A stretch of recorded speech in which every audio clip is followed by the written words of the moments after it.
안녕하십니까. 법원의 시간입니다. 정경심 교수 공판을 둘러싸고 많은 일이 있었어요. 네. 그 사이에 상황 변화가 있었습니다. 네, 가장 큰 이벤트는 역시 정경심 교수가 석방된 얘기인데 네. 이 얘기부터 좀 할까요? 구속기간 만료라고 그쵸. 표현하대요. 그 정경심 교수가 지난해 11월 11일에 구속 기소가 됐는데 이럴 경우에 구속 기한이 6개월입니다. 그러니까 보통은 6개월 안에 1심 선고가 난다고 보는 것이죠. 근데 지금 이제 재판이 계속 길어지고 있잖아요. 그래서 이제 구속 기간을 추가로 더 해달라라고 검찰이 요청을 했는데 재판부가 그냥 이제 구속 기간 만료로 석방을 결정을 한 겁니다. 그래서 지난 10일에 석방이 됐어요. 아마 그 시청자분들도 TV에서 이렇게 지지자들 이제 굉장히 많이 인사하면서 오셨더라고요. 네, 네. 석방된 모습을 보셨을 것 같아요. 네. 뭐 저는 사실 불구속 재판 지지자이긴 한데 어쨌든 검찰은 재구속해야 된다 네. 이런 얘기를 했지만 결론적으로는 변호인의 주장이 받아들여졌습니다. 네. 뭐 어떤 부분이 가장 크게 작용을 했을까요? 일단 검찰은 추가로 증거인멸 우려가 있다 이러면서 추가 구속영장을 발부해달라고 한 건데 재판부는 일단 도주할 가능성이 없고 증거인멸의 가능성이 지금 시점에선 적은 거로 보인다. 라고 많이 판단을 다뤄졌죠, 했어요. 사실. 예. 네. 그러니까 증인 신문 같은 게 많이 이루어졌기 때문에 추가 증거인멸 가능성이 적다라는 것이죠. 그러니까 이제 앞으로 정경심 교수가 풀려나서 좀 더 적극적으로 방어권을 행사할 수 있게 된 거잖아요. 중간중간에 그런 얘기 많이 했어요. 지금 굉장히 서로 옛날 10년 전 얘기인데 꺼내가면서 이렇게 하려면 훨씬 긴밀한 협조가 필요하다. 네, 네, 변호인이 네. 이제 그런 부분을 만족해하는 것 같고. 자, 본격적인 공판 얘기로 들어가기 전에 이게 재판부가 뭘 자꾸 요구하더라고요. 표창장. 네. 뭘 표창장. 요구한 거죠? 예. 일단 표창장 그 위조와 관련해가지고 네. 재판부가 저희가 지난번 법원의 시간에서도 말씀을 드렸는데 정경심 교수 측에 도대체 어떻게 그런 표창장을 발급받았다는 건지 설명해달라고 했었어요. 누가 어떻게 했느냐, 그쵸. 뭐 당신이 했느냐, 누가 했냐, 뭐 이런 거죠. 그래서 이제 변호인이 의견서를 냈는데 변호인의 입장은 뭐냐면 2012년 9월 7일에 학교 직원이 발급받아서 갖고 왔다. 근데 그걸 잃어버려서 이듬해에 조교를 통해서 재발급을 받았다. 그리고 이 재발급 받은 사실을 최성해 전 총장하고도 담소를 나누면서 얘기를 했다라는 겁니다. 자, 그리고 공판이 끝난 다음에 김칠춘 교수가 이 부분에 대해서 정경심 교수가 중간 결재까지 하고 네. 그다음에 그 과정이 이어졌다. 뭐 이런 얘기도 하면서 그 과정을 정리를 했습니다. 그런데 이렇게 제출했음에도 불구하고 재판부는 여전히 뭔가 의문이 남나 봐요. 뭘 요구했죠? 일단 그러면은 다른 사람이 어쨌든 표창장을 발급받아서 갖고 왔다라는 거예요, 직원이. 근데 왜 정경심 교수가 쓰던 컴퓨터에서 표창장 파일이 나왔는가? 그게 일단 의문이 든다. 그 강사유계실 검토를 하는 거죠. 그 강사유계실에서 나온 PC가 정경심 교수가 사용하던 PC로 밝혀졌잖아요. 왜 그럼 거기에 표창장 파일이 있었던 것이냐? 그 컴퓨터를 그럼 직원하고 같이 쓰는 것이냐? 이런 거에 대해서 의견을 좀 밝혀달라고 했죠. 그리고 또 인주가 번지지 않았다는 아들 수료증.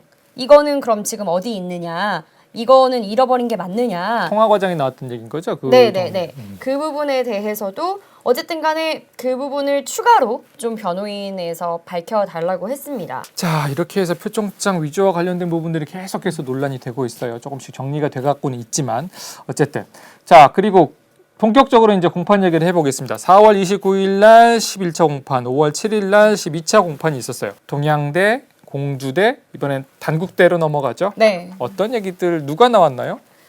이 단국대에서 했었던 인턴 체험 활동 그리고 논문이 사실 지난해 표창장 위조 그 의혹과 함께 가장 이제 논란이 많았던 혐의 중에 하나인데요. 그러니까 2007년에 당시 외고 1학년이었던 조민 학생이 고등학교 1학년. 네, 같은 반 친구 아버지인 단국대 장영표 교수 연구실에서 체험 활동을 해요. 이렇게 2주 동안 체험 활동을 하고 체험 활동 확인서를 발급받고 2년 뒤에 의학 논문의 1저자로 올라가거든요. 논문 1저자. 네. 그래서 과연 이것이 적절했느냐, 이것이 허위 사실을 기재한 것이 아니냐라는 게 이제 검찰의 공소 사실입니다. 자, 장영표 교수의 일단 진술이 굉장히 주목이 됐어요. 그는 어떤 식의 태도에 대한 얘기도 좀 있고 그렇던데요. 네. 어떤 얘기가 나왔나요? 거기 아마 오신 방청석 분들도 되게 많이 흥미로워하셨을 것 같아요. 왜냐하면 여러 번 이제 검찰에서 쓴 진술 조서를 제시하니까 나는 이런 말 한 적이 없다라고 법정에서 진술 번복을 여러 번 하기도 하고 고성이 오가거나 뭐 짜증을 내기도 하고 이랬거든요. 굉장히 기가 센 그렇죠. 증인이었네. 그래서 네. 이제 뭐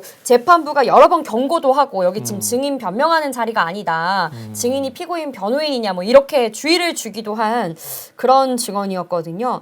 근데 이제 어쨌든 장영표 교수가 말하려고 하는 게 명확하게 하나가 있어요. 일단 그 자기가 써준 체험활동 확인서 요 내용이 자기는 허위라고 보지는 않는다는 거예요. 실제로 여기에 나오는 대로 강의도 해줬고 다만 좀 부풀려서 쓴 건 인정한다. 외국 대학 간다길래 좀 과장되게 쓴 면이 있다. 라는 건 이제 장영표 교수가 얘기를 했습니다.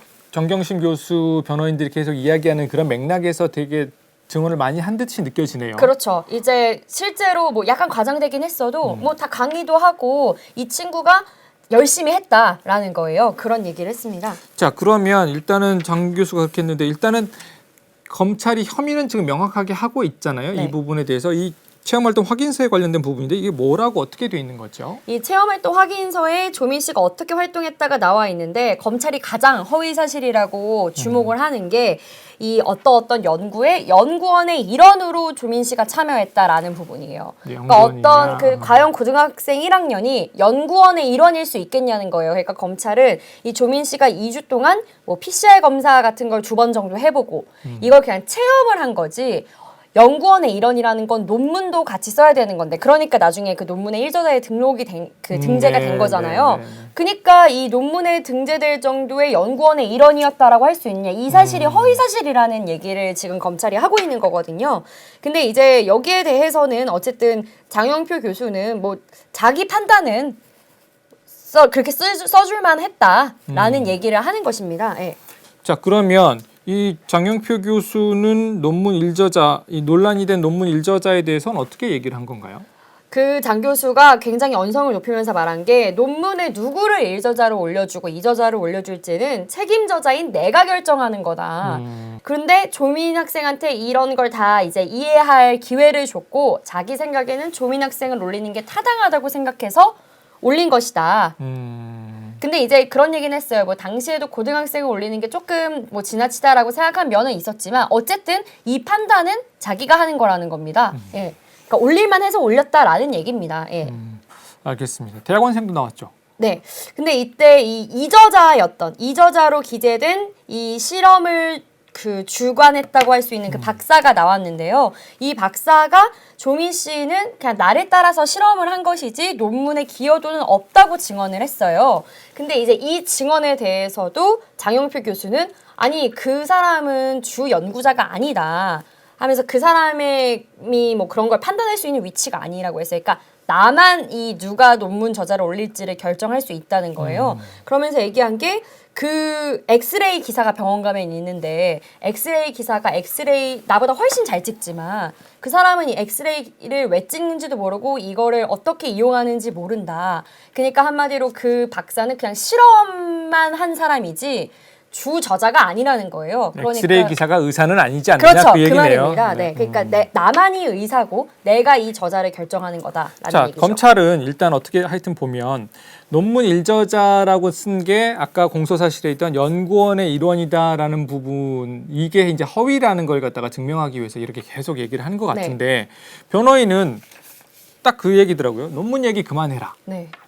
왜 그렇게 이제 좀 포인트가 달라요. 그렇죠. 변호인은 이 논문 얘기를 검찰에서 계속하는 걸 굉장히 불편해했어요. 왜냐, 이 실제로 논문이 입시에 제출된 적이 없다는 거예요. 이 의전원 입시에 조민 씨가 이 논문을 내진 않아요. 체험활동 확인서 이런 거 인턴십 확인서는 다 내는데 논문은 안 냈어요. 이 논문을 안 낸 이유가 법정에서 공개된 이메일에도 나와 있는데 당시 고등학생이 이런 논문을 썼다라는 게 좀 너무 과하지 않느냐. 좀 혹시 안 좋게 보이면 어떡하죠? 이러면서 논문을 실제로 안 냈단 말이에요. 그러면 논문에 일저자 올리고 말고를 지금 여기서 판단하는 게 적절하냐? 그거는 입시에 이용된 적이 없는데. 한마디로 말하면 죄냐 아니냐 따질 것도 아닌데 왜 여기서 계속 나오느냐. 그렇죠. 그러니까 검찰이 그냥 창피 주기 한다는 겁니다. 예. 근데 이제 검찰은 어쨌든 그 논문은 연구원의 일원으로 참여했다는 부분이기 때문에 이걸 얘기를 계속 해야 된다는 주장을 하는 것이고요. 흐름으로 가서 해야 그쵸. 된다는 얘기고. 자, 그러고 나서 이게 참 장영표 교수 아들이 또 이제 12차 공판의 증인으로 나왔어요. 네. 근데 말하는 게 아버지랑 결이 좀 다른 것 같던데 어떻게 그쵸. 증언을 했죠? 이게 장영표 교수만 나오는 게 아니라 왜 장영표 교수 아들도 나와야 됐느냐. 이게 그 이른바 말하는 스펙 품앗이의 당사자이기 때문이잖아요. 그 장영표 교수가 조민 씨에게 체험활동 확인서 발급해주고 논문 1저자로 올려주고 여기에 대한 보답으로 조국 당시 서울대 교수가 장영표 교수 아들한테 서울대 공익인권법센터 인턴 증명서를 발급해줬다. 허위로. 이 발급해줬다라는 게 검찰의 공소사실이에요. 그러니까 이렇게 서로 부모들이 자식들 스펙 쌓아주는 품앗이를 했다라는 거거든요. 같은 반이었죠. 그렇죠. 근데 이제 여기에 대해 장영표 교수는 뭐라고 했냐. 나는 아들이 그런 인턴 증명서 받은지도 몰랐다. 라고 한 것인데 다음번 12회 공판에 나온 장 교수 아들은 이 아버지랑 좀 얘기가 달랐어요. 자기가 생각해도 자기가 인턴을 한 건 아니다. 자기는 그냥 세미나만 참석했을 뿐인데 그걸로는 인턴 수행했다고 할 수가 없는 것 같다. 어떻게 보면 인정을 한 거네요. 그렇죠. 허위 스펙을 만든 것 같아서 양심의 가책을 느낀다. 그리고 아버지가 조민 스펙을 만드는 데 도움을 줘서 저도 조민 아버지한테 도움을 받았다고 이해하고 있다. 이렇게 인정을 했습니다. 이거는 이제 조국 교수가 당시 서울대 교수가 직접 만들어줬다. 뭐 네. 이런 얘기도 나왔어요. 공익인권법센터 인턴 증명서를 보면은 센터장인 다른 교수의 명의로 발급됐다고 써 있거든요. 근데 이제 이 인턴 증명서가 어떻게 검찰이 확보했는가 하니 그 조국 전 법무부 장관의 서울대 교수 연구실 컴퓨터에서 나왔다는 거예요. 그리고 정경심 교수가 조국 교수 남편한테 이 학생들의 주민번호를 보내주면서 이런 인턴 증명서 발급을 요청한 것도 나왔고요. 그러니까 이 조국 교수가 만들어줄 권한이 없는 조국 당시 서울대 교수가 만들어줬다라는 걸 이제 검찰이 주장을 하는 겁니다. 실제로 여기 적힌 대로 인턴을 안 했다는 것이고요. 예. 검찰의 공소 주장에 대한 거 조금만 더 살펴보면 이제 허위인 그 인턴 증명서가 허위인 근거를 한 2가지 정도 됐어요. 차례차례 좀 소개를 해주실까요? 어떤 부분 때문에 그렇다 이렇게 주장을 한 거죠? 일단 이 인턴 증명서가 장영표 교수 아들한테도 발급이고 조민 씨한테도 똑같이 발급이 돼요. 총 3명한테 이렇게 발급이 되는데 첫 번째 근거가 이 AP 시험 기간에 인턴을 했다는 거예요. AP 시험이라는 게 그 유학반 학생들이 미국 대학에 진학하기 위해 보는 시험이거든요. 근데 이 5월달 요 기간이 그 AP 시험 기간이 인턴 기간하고 딱 겹친다는 겁니다. 시험 준비, 시험하는 기간. 그죠. 아예 시험을 본 기간이 겹친다는 거예요. 그래서 이제 장영표 교수 아들한테도 검찰이 그런 걸 물어본 거죠. 이 기간에는 다른 걸 할 수 있느냐. 그랬더니 시험 준비에만 올인한다. 그러니까 이대로 인턴을 사실상 안 했다라는 게 검찰의 주장인 겁니다. 근데 이 세미나에 참석했다는 얘기, 뭐 사진 계속 얘기 그쵸. 나오고 이게 또 이제 한참 논란이 됐어요. 그 안에서. 이 인턴 기간이 2009년 5월 1일부터 5월 15일까지 15일 동안 진행이 되는데요. 이 마지막 날에 국제학술대회 세미나가 있었어요. 근데 이제 지난해 이 의혹이 불거졌을 때 조민 씨가 이 인턴을 제대로 안 하고 증명서를 발급받았다는 의혹이 불거졌을 때 변호인단이 공개를 했어요. 당시 세미나 영상을 공개하면서 요 영상 여기 앉아있는 안경 낀 학생이 조민이다. 특정 여학생이 그렇죠. 있습니다. 요 세미나에 참석한 게 맞다라고 이렇게 공개를 했었거든요. 근데 이제 이게 또 이번 법정에서 다시 논란이 된 겁니다. 그래서 과연 조민 학생은 이 인턴을 막바지에 하는 세미나에 갔느냐 안 갔느냐. 근데 이제 변호인은 그 사진을 근거로 그게 조민 학생이라 주장을 하는 것이고요. 이 장영표 교수 아들은 이 실제로 본인이 혼자 여기 갔다고 해요, 세미나에. 근데 가서 그렇게 주장하고 조민을 있죠. 네. 전혀 본 적이 없다라고 증언을 했습니다. 자기랑 같이 갔다면 같이 앉았을 건데 그것도 아니었고 그 교복을 입지도 않았고 그래서 나 분명히 혼자 간 걸로 기억한다. 라는 증언을 했거든요. 이후에 나온 다른 친구, 이 세미나에 참석했다는 다른 학생도 이제 증인으로 나왔는데 거기에서도 역시 조민을 본 적 없다라고 이런 증언을 했거든요. 자, 그런데 이 부분에 대해서 변호인들이 한 얘기도 일견 저는 이해가 됐던 게 이제 기억의 한계에 대한 부분을 자꾸 그렇죠. 짚었어요. 정확하냐. 그것도 좀 얘기를 해주시죠. 이게 세미나가 열린 게 2009년이니까 지금으로부터 11년 전이에요. 네네. 그러니까 굉장히 옛날이죠. 11년 전. 네. 기억하기 힘드네요. 네. 그래서 이 장영표 교수 아들이 실제로 증언을 하면서 기억이 나지 않는다고 말한 게 굉장히 많습니다. 그래서 분명히 이 조민 씨가 세미나 안 갔다고 하는 거는 분명히 말하는데 그 밖에 다른 거는 기억이 안 난다고 굉장히 많이 얘기를 해요. 그러니까 나중에 김치준 변호사가 나와서 한 얘기가 인간의 기억의 한계를 다시 한번 확인했다. 그러니까 이렇게 기억이 안 난다고 증인이 많이 얘기를 했는데 그 증인의 기억을 믿을 수가 있느냐. 그다음에 이제 실제로 이런 공격도 했어요. 그 당시 세미나 영상이나 사진을 보면 뭐 그게 전체를 다 담은 건 아니겠지만 거기 보면은 이 장영표 교수 아들도 거기 안 찍혀 있다는 거예요. 그러면은 지금 증인 혼자 갔다고 주장하는데 그럼 증인 여기 찍혔어야 되는 거 아니냐. 이러면서 갔다는 것조차 이제 불확실하지 않느냐 이런 주장을 또 했습니다. 예. 실제 그러면서 무슨 이제 조국 장관에게 그 장영표 교수 아들이 이메일 보냈는데 그것도 기억 못하고 뭐 이런 부분도 증거 제시를 했더군요. 그렇죠. 그러니까. 이제 뭐 고등학교 2학년 이럴 때 조국 교수랑 실제로 이제 이메일을 주고받은 게 있는데 이 이메일이 나왔는데도 잘 모르겠다, 기억이 안 난다라고 했거든요. 그러니까 역시 이렇게 기억이 안 난다는데 그럼 이 사람의 다른 그 조민을 못 봤다라는 진술은 믿을 수 있겠느냐 이런 취지죠. 알겠습니다. 그러면서 이제 이 부분은 제가 조금 말씀을 드리면 그러면서 이제 변호인이 또 검찰의 신문 방식을 약간 문제도 삼더라고요. 아, 네. 조서를 들이밀고 이렇게 얘기했었죠?라고 대답을 막 유도하는 식으로 한다. 그쵸. 그런 부분 어떻게 봐야 될까요? 이게 보통 이제 증인들이 나올 때 검찰이 신문을 하면은 먼저 증인들이 검찰에서 진술한 게 있잖아요. 그럼 그 진술 내용을 보여주면서 이렇게 말했죠? 맞습니까? 사실입니까? 이렇게 물어보거든요. 근데 이제 변호인의 주장은 그렇게 이미 진술 조서를 써 있는 걸 들이밀면 누가 거기서 다른 얘기를 할 수 있겠냐라는 겁니다. 그 신문 방식이 부적절하다는 문제 제기도 했었죠. 예. 변호인 측이 아무래도 그런 건 좀 불리할 수밖에 없죠. 당연히. 네. 그런 부분을 또 이제 극복을 해야 되는 부분이고.